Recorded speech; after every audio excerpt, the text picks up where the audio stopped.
What's going on, everybody? Welcome to another my episode. Let's talk about the judge that blocked the deportation that Donald Trump has going on. And this block happened just recently. I want to say last week. So Donald Trump was deporting 238 Trinidad gay members and two top MS-13 leaders. He deported them to Salvador, where him and Burke actually had an agreement that he was going to hold prisoners for $6 million a year. And there's so much pushback for that. So although these people are known terrorists under Trump's executive order, even though these people came here illegally, breaking the law, even though these people are known to take over complexes, extortion, kidnapping, drug trafficking, gun trafficking, these are known terrorists. These are people that are known to cause chaos. And yet, they're fighting Donald Trump not to deport these terrorists. Has anybody asked why? Has anybody even bothered to understand why they're doing it besides 1738 wasn't meant for peacetime? We already got our own terrorists to deal with.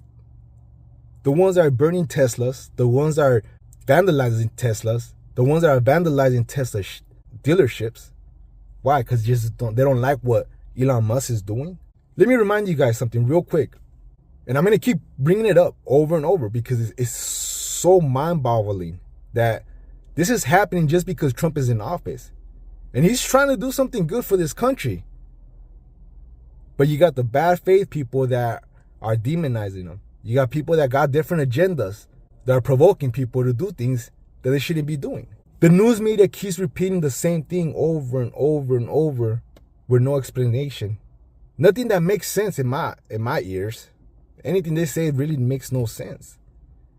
Because if you start looking into it, doing your own homework, you start to realize, hold up, man, wait a minute, there's a little bit more to what this news media was saying. But let me remind you guys, when Barack Obama was president for those 8 years, he separated over 3 million families. No protest, no burning Teslas, no burning down buildings, nothing. Silence, because the news media never reported it. Then Barack Obama built cages for the illegal immigrants. That was really not known until Trump became president. And then it became a big thing. The news started spreading it. Trump is separating families. Trump is putting kids in cages. Trump is a bad guy. He's out there to get you. He don't care about you. He only cares about his wealth. That's all you keep hearing. So where was all this protest when Barack Obama was separating more than 3 million families? Where was all this protest when Barack Obama built those cages for the illegal immigrants? And why is a judge ordering a block on deportation?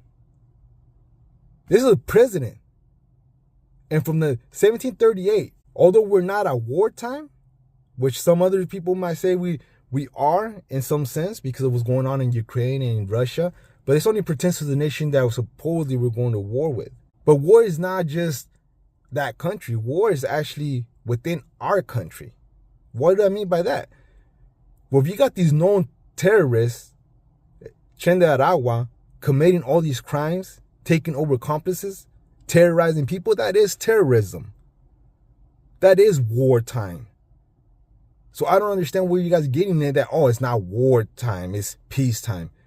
When our nation is in flames because they do not like because they don't like the federal law being enforced, that is terrorism. That's going against the United States. So someone please explain to me, because I thought I was the ignorant one. But let's see what the 1798 says. And I know there's way more to it. A lot to it, but let's entertain people. 1798 was passed at a time when war almost broke out with France. The 3 alien laws that passed was aimed at French and Irish immigrants who were pro-French. So just right there, French and Irish immigrants that were for pro-French. Why I stopped there is because Trinidad Agua is not for the United States. Trinidad Agua is for Madera's regime. And I'm going to talk about that on my next video because I really want to read all this thoroughly about the Madera regime. Again, I'm just learning all this. But I can tell you right now that Trinidad Agua is not for the United States. I can tell you right now that Trinidad Agua broke the law coming in here to the United States and has committed plenty of crimes. So yes, they are terrorists. And yes, they are pro-Venezuela. They're not for the United States. So let's go on. Permitting the detention of subjects of any enemy nation and the authority the chief executive to expel any alien he considers dangerous. I don't know anything about these laws. All I know is that Trinidad Agua was a terrorist, a known terrorist group, and has done terrorism-like actions in the United States. And they have invaded the United States because they were not welcome here. President Trump did authorize an executive order stating that Trinidad Agua is a terrorist group, which he deems dangerous. So he has, within his power, he has a right to expel the people that he believes are dangerous. And these are illegal immigrants, not U.S. citizens. So we're fighting for illegal immigrants that are known terrorists. That's what this judge is fighting for. And this is what these Democrats are arguing about, is to bring back the terrorists. Why? We already have enough terrorists out here that are terrorizing civilians because they want to make America great again. Help me understand that. Why would you be for the destruction of your country? But I can be completely all wrong. I can be reading all this all in the wrong way, but make it make sense, because what I'm reading and what my thoughts are makes more sense than bringing back those terrorists. Let me know in the comment what you guys think.